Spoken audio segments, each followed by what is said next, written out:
Imagina a cena. Sexta-feira, início dos anos 2000. Você sai do trabalho cansado, mas animado. Vai direto pra locadora, porque o fim de semana vai ser só filme. Você chega no balcão, tem um cara sentado numa cadeira giratória de costas pra você. Você pergunta: quais são os 5 melhores filmes de zumbi que você tem aí? O cara se vira, dá um leve sorriso e diz: fala galera, eu sou o Vinícius, esse é o cara da locadora.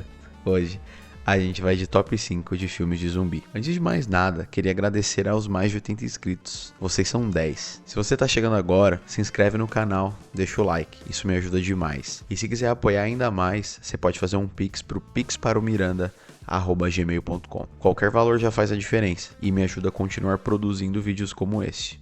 Então, bora pro vídeo. Filme de zumbi é um subgênero que eu amo de paixão. Tem um amigo, o Dimas, super intelectual, que um dos trabalhos dele é analisar símbolo em histórias. Segundo ele, quando a gente cita alguém como Freud, por exemplo, é como se trouxesse essa figura de volta à vida no campo simbólico.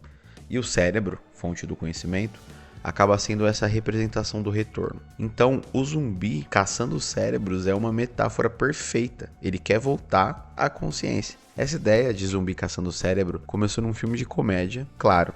Ele tá aqui no nosso top 5. Mas antes de começarmos, um aviso. Esse top 5 é totalmente baseado no meu gosto pessoal. Então talvez faltem alguns clássicos, tipo os filmes do Jorge Romero, ou O Extermínio, que é um filme que parece ser bom, mas confesso, eu nunca vi. Dito isso, vamos lá. Em quinto lugar, Dead Snow. Um grupo de estudantes de medicina decide passar as férias de inverno em uma cabana isolada nas montanhas cobertas de neve da Noruega. O que deveria ser um fim de semana de descanso e diversão se transforma em um pesadelo quando eles descobrem que a região foi palco de atrocidades nazistas durante a Segunda Guerra Mundial. O horror começa quando os soldados nazistas mortos ressurgem do gelo como zumbis, determinados a recuperar um tesouro escondido. Agora, os jovens precisam lutar para sobreviver contra uma horda de mortos-vivos sanguinários e implacáveis. Mas é bom? Sim, é muito bom, porque é uma comédia ácida bem divertida, devido à forma tosca e exagerada que os personagens matam as carniças nazistas, o que configura o filme no estilo trash, além do seu baixo orçamento, é claro. Vale muito a pena assistir. Esse filme não está disponível em nenhum stream no momento, mas...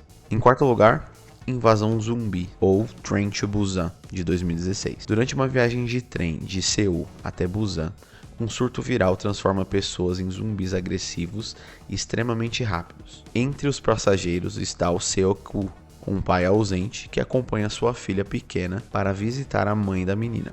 Conforme a infecção se espalha rapidamente pelo trem e pelo país, os sobreviventes precisam lutar não apenas contra os mortos-vivos, mas também contra o egoísmo e o desespero humano. Em meio ao caos, surgem alianças, sacrifícios e lições sobre empatia, solidariedade e o que realmente importa diante do fim.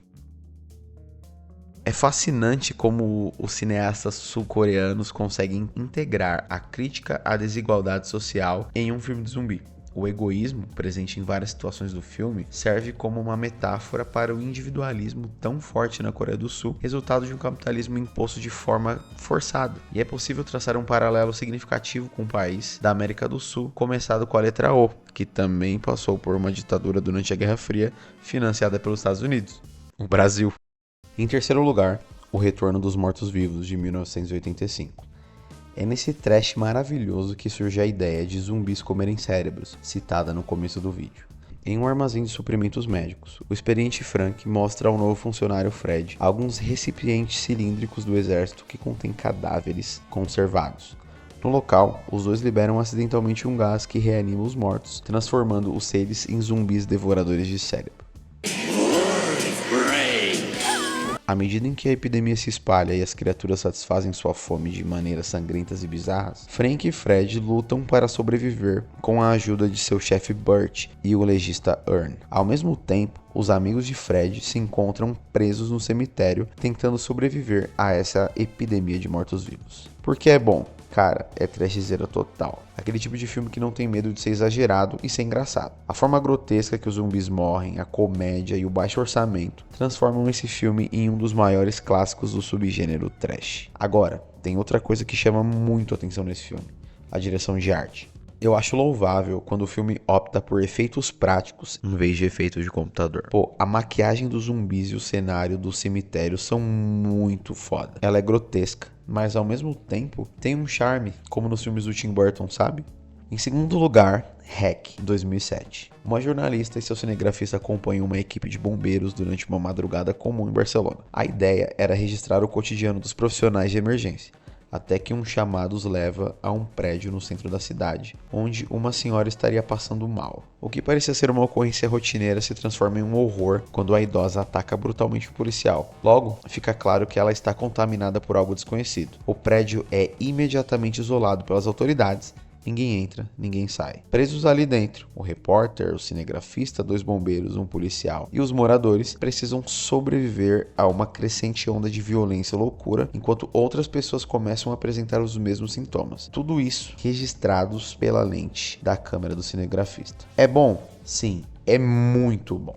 O estilo found footage, ou seja, a história sendo filmada por um dos personagens com uma câmera na mão, é um recurso que, quando bem utilizado, eleva a atenção e a imersão a níveis estratosféricos. E esse filme sabe usar isso como poucos filmes sabem, especialmente num cenário tão claustrofóbico como um surto de zumbi dentro de um prédio isolado.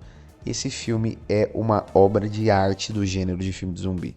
Se esse top 5 não fosse tão pessoal, quero dizer, se eu estivesse analisando só do ponto de vista técnico, com certeza Hack estaria em primeiro lugar. Mas, na nossa primeira posição, está Todo Mundo Quase Morto, Shaun of the Dead, de 2004. Shaun é um homem de quase 30 anos que acaba perdendo a namorada por ser imaturo. Ele não consegue nem levá-la a um lugar diferente do mesmo bar de sempre, onde passa as noites com os amigos. Enquanto tenta reatar o namoro, Londres é tomada por um apocalipse zumbi e, ao lado do seu melhor amigo Ed, Shaun bola um plano para salvar Liz, sua mãe e alguns conhecidos dessa ameaça terrível. O filme é bom? Não, não é só bom. É um dos meus filmes favoritos de todos os tempos. Apesar da premissa simples, até boba, o filme atravessa diversos gêneros e subgêneros. Comédia de dupla, no estilo Debi Lloyd, terrir, que é o terror com comédia, comédia romântica, ação e, é claro, apocalipse zumbi. Além disso, a direção do Edgar Wright, especialmente seus cortes rápidos e precisos que viraram sua assinatura, dá ao filme um ritmo dinâmico e cômico, sem deixar de contar uma história de amadurecimento em segundo plano. Shaun é imaturo e, para reconquistar Liz, precisa encarar conflitos pessoais. A amizade com Ed, que pode-se dizer que é tóxica em certo nível, a pressão social, sua relação com a mãe e o padrasto, e aí por aí vai. Dá até pra traçar um paralelo com as teorias do Freud, mas isso vai ficar para outro vídeo. Sem falar da trilha sonora, cara, não me faça falar da trilha sonora desse filme, porque infelizmente no YouTube eu não posso colocar as músicas, então é complicado. Mas assim, se você não conseguir assistir todos os filmes da lista, tenta pelo menos ver Todo Mundo Quase Morto, depois me conta aí nos comentários o que achou. E aí, tem algum filme que na sua opinião deveria ter entrado nessa lista? Acha que eu exagerei em alguma posição? Tem alguma observação para fazer? Conta aí pra gente nos comentários. Não esqueça de deixar o like e se inscrever caso tenha gostado do vídeo. E lembre-se, você pode apoiar o canal através do Pix, pixparomiranda@gmail.com. Eu vou ficando por aqui. Valeu!